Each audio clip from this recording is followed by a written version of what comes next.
ipapakita sa inyo ang pangkalahatang ideya ng sistema ng pampublikong pensyon sa Japan na kailangan ninyong malaman. Binubuo ng 3 seksyon ang paliwanag na ito. Una, ano ang sistema ng pampublikong pensyon? Ikalawa, pagpaparehistro sa sistema ng pambansang pensyon kung naging 20 anyos na kayo. Panghuli, anong proseso ang kailangan ninyong gawin sa ilang karaniwang kaso?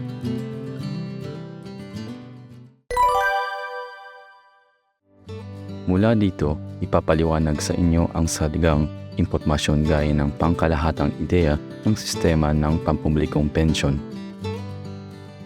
Ang sistema ng pampublikong pensyon ay isang kaayusan na ginagawa ayon sa ideya na ang lahat ng taong nasa edad magtrabaho ay magkakasamang sumuporta sa pamumuhay ng mga tao kapag matanda na sila, pag nagkaroon sila ng kapansanan dahil sa aksidente o pagkakasakit, kapag namatay ang pangunahing nagtatrabaho sa kanilang pamilya at iba pa. Ngayon, ipapaliwanag sa inyo ng detalyado ang kaayusan ng sistema ng pampublikong pensyon na dinisenyo ayon sa konsepto ng panlipunang siguro. Nasusuporta ang lahat ng tao sa kabuhayan ng bawat isa.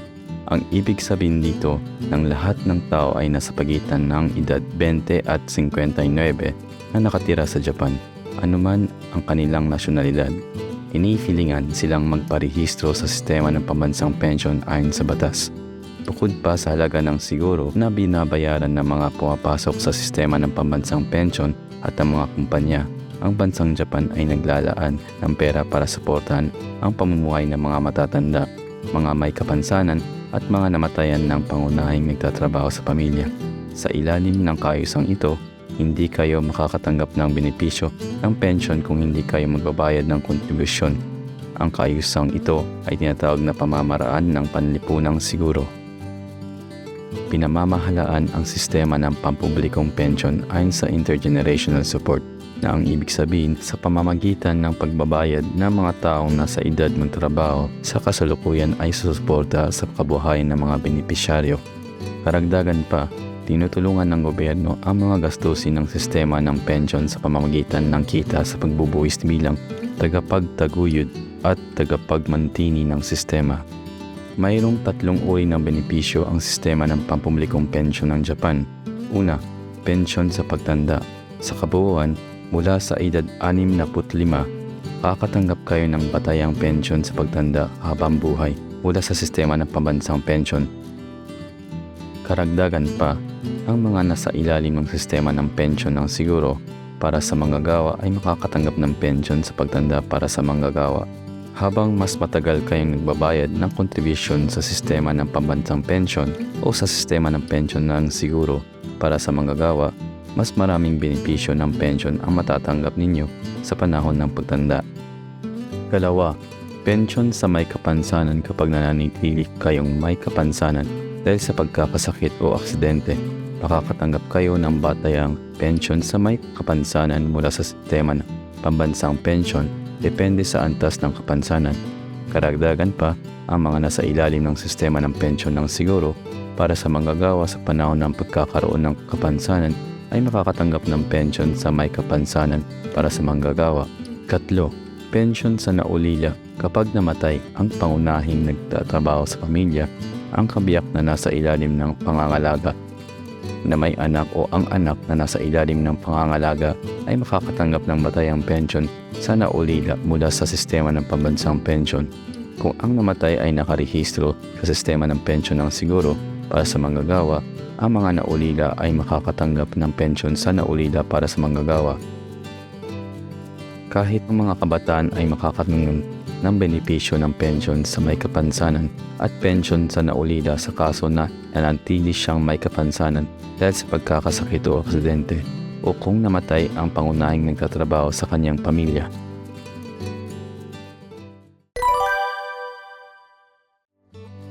Kung naging 20 anyos na kayo, maliban sa kaso na nasa ilalim kayo ng sistema ng pensyon ng siguro para sa manggagawa, ipapaalam sa inyo ng Japan Pension Service na kayo ay nakarehistro sa sistema ng pambansang pensyon bilang unang kategorya ng mga miyembro ng siguro.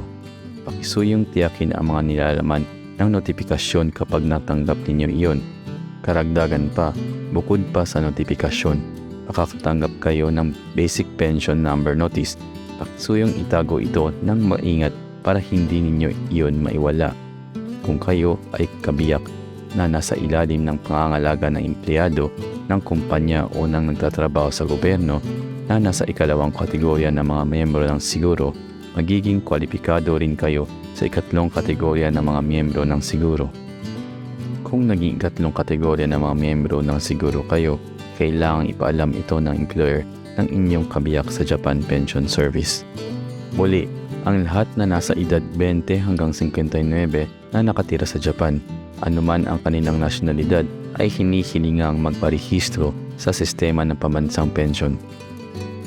Pagkatapos ninyong magparehistro sa sistema ng pampublikong pensyon, kailangan ninyong magbayad ng kontribusyon. Pero kung nahihirapan kayong magbayad ng kontribusyon sa pambansang pensyon dahil halimbawa kaunti ang inyong kita, pwede kayong mag-apply para sa exemption o pagpapaliban sa pagbabayad ng kontribusyon. Mayroong dalawang uri sa sistema ng exemption. Ang isa ay sistema ng buong exemption na ang buong halaga ng kontribusyon ay hindi kailangang bayaran. Ang isa pa ay sistema ng bahagyang exemption na ang bahagyang halaga ng kontribusyon ay hindi kailangang bayaran pero kailangan pa rin ninyong bayaran ang natitirang halaga ng kontribusyon. Sa kabilang panig, mayroong dalawang uri sa sistema ng pagpapaliban. Ang isa ay sistema ng pagpapaliban sa pagbabayad na maaaring ipagpaliban ang pagbabayad ng mga taong mas bata sa 50 anyos maliban sa mga estudyante. Ang isa pa ay espesyal na sistema sa pagbabayad ng estudyante na maaaring ipagpaliban ng mga estudyante ang pagbabayad ng kontribusyon habang nag-aaral sila. Ang mga estudyante ay maaaring mag-apply sa espesyal na sistema sa pagbabayad ng estudyante. Ang espesyal na sistema sa pagbabayad ng estudyante ay isang sistema na ang pagbabayad ng kontribusyon sa pambansang pensyon ay maaaring ipagpaliban kapag nag-apply at naaprubahan na ang estudyante na may kaunting kita. Para sa loob ng 10 taon na pagpapaliban, mababayaran ninyo ang kontribusyon para sa nakalipas na panahong iyon. Kailangan ninyong isumite taon-taon ang application para sa espesyal na sistema sa pagbabayad ng estudyante. Maaari kayong mag-apply nito sa counter ng pambansang pensyon sa lokal na munisipyo kung saan kayo nakatira o sa branch office ng Japan Pension Service. Maaari rin ninyong ipadala ang application sa koreo. Magkakaroon ng malaking pagkakaiba sa benepisyo sa pension. Depende kung ikaw ay naapruban o hindi para sa pagpapaliban ng bayad sa ilalim ng espesyal na sistema sa pagbabayad ng estudyante.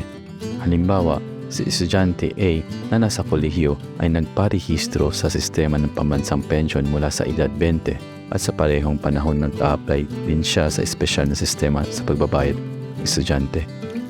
Sa kabilang banda, si estudyante B na nasa kolehiyo ay nagparehistro sa sistema ng pambansang pensyon mula sa edad 20 pero hindi siya nagbayad ng kontribusyon at hindi rin nag-apply sa espesyal na sistema sa pagbabayad ng estudyante. Ngayon, ang dalawang estudyante na ito ay nasa ibiyahe nung sila ay nasa ika-3 taong sa kolehiyo. Sila ay naaksidente at naratay sa kama. Si estudyante A na nakatapos ng proseso para sa espesyal na sistema sa pagbabayad ng estudyante ay maaaring makatanggap ng benepisyo ng batayang pensyon sa may kapansanan. Nag-iiba ang halaga depende sa antas ng kapansanan. Gayunpaman, si estudyante B na hindi nag-apply para sa espesyal na sistema sa pagbabayad ng estudyante ay hindi maaaring makatanggap ng benepisyo ng batayang pensyon sa may kapansanan. Walang sino man ang nakakaalam kung kailan magkakasakit o masasaktan.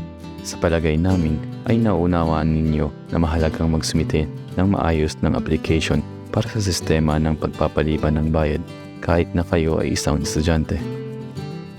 Kapag nagmamaneho ng sasakyan, iniisip nating kumuha ng insurance. Ang pampublikong sistema ng pensyon ay gumaganap din ng papel bilang isang siguro. Ang pampublikong sistema ng pensyon ay hindi lamang sumusuporta sa mga nakatatanda. Sa Japan, may mga 2.2 milyong tao na tumatanggap ng benepisyo ng batayang pensyon sa may kapansanan dahil sa aksidente o sakit.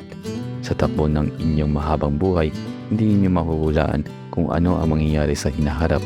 Ang mga hindi inaasahang pangyayari tulad ng aksidente o sakit ay maaaring mangyari kahit kanino. Sa mga itong sitwasyon, ang nagbibigay ng suporta ay ang pampublikong sistema ng pensyon. Sa buhay, may mga hindi inaasahang panganib. Kapag nagkaroon ng matinding kapansanan, maaaring makatanggap ng pensyon sa may kapansanan. Ang kabuuang populasyon ng Japan na may edad 20 at mas matanda ay mga 100,452,000 katao at mga 2.2 milyong tao ang tumatanggap ng benepisyo ng batayang pensyon sa may kapansanan dahil sa aksidente o sakit. Ibig sabihin nito, mga isa sa bawat 50 katao na may edad 20 at mas matanda ay tumatanggap ng pensyon sa may kapansanan.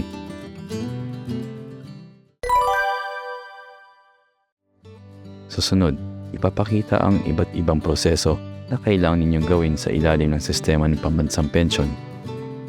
Kapag nagparehistro kayo ng inyong tirahan sa Japan, kailangan ninyong gawin ang proseso ng pagpaparehistro sa sistema ng pambansang pensyon sa counter ng pambansang pensyon sa inyong lokal na munisipyo.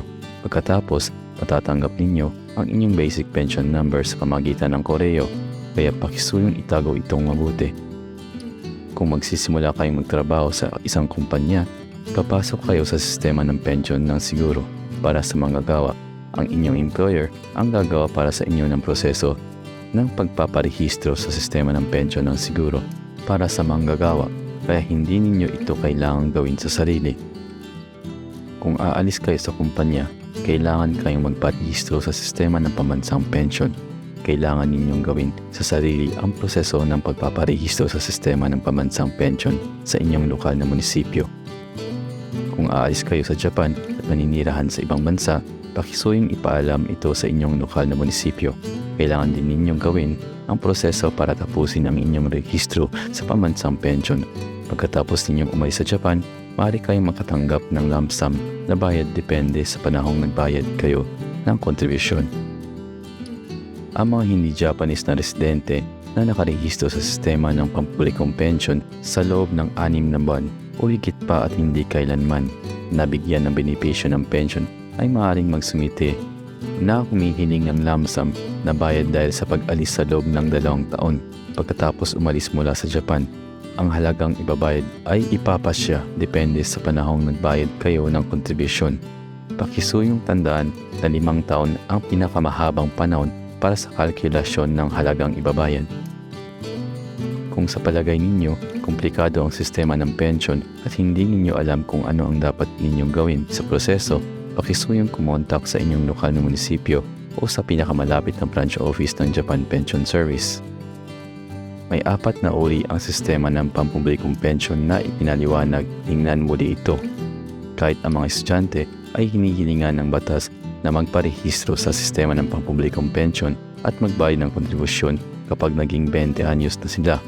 Kung mahirap magbayad ng kontribusyon, maaari kayong mag-apply sa sistema ng exemption o pagpapaliban. Ang sistema ng pampublikong pensyon ay isang sistema ng intergenerational support.